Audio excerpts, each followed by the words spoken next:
Jamie's deer, 2012, Dresden, Maine. Alright, so this is a property along the Eastern River that I've wanted to hunt ever since I moved here. At least 6 years I've known about this property, and I've never got permission to hunt it because there was nobody to ask. Nobody was there ever. And today, driving home, as I do often, driving past that road, I looked up to see if there happened to be a car there, and there was. And I quick turned around, jammed on the brakes, turned around, drove up in, pulled up.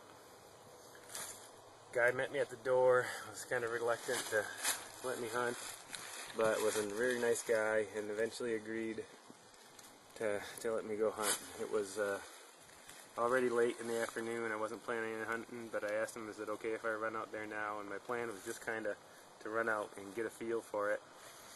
And so I had my spot picked out for years where I wanted to hunt. There's this little point.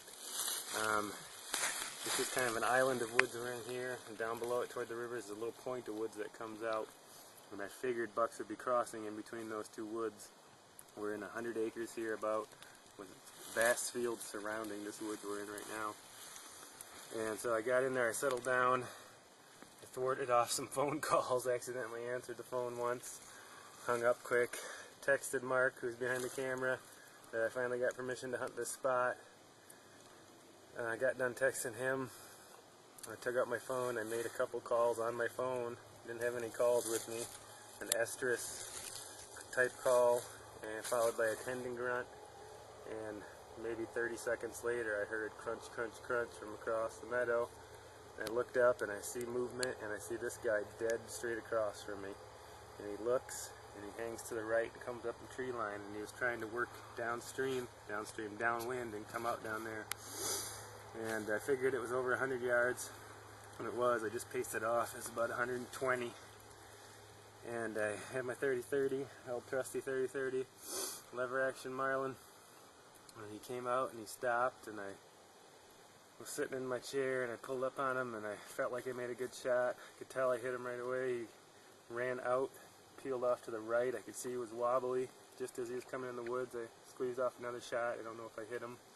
I don't know where I hit him yet. When he came in, I was pretty sure I heard and saw him go down, and I sprinted across because I wanted to put another one in him if he was in here struggling, and I didn't hear anything, and found a lot of blood, and waited for quite a while. I needed to be home by 5. I told my wife I'd be home by 5. Hadn't been hunting more than 20 minutes. And finally I walked in a little bit on the blood trail, and I was just looking for him, and came off the blood trail a little bit, looked in, and I was about to turn around and leave, and I turned back and looked, and I saw his rump sticking out over here. I was right up over here. And got him. Wicked happy. This is my 3rd deer of the year. I got one buck in Wisconsin, nice doe in Wisconsin, now I got this guy, and my best year hunting so far, no doubt. Awesome. That is reflecting light over there. Do that? Coyotes. Honestly, dude, there's a pair of eyes right there. See ya? No. There's something right there.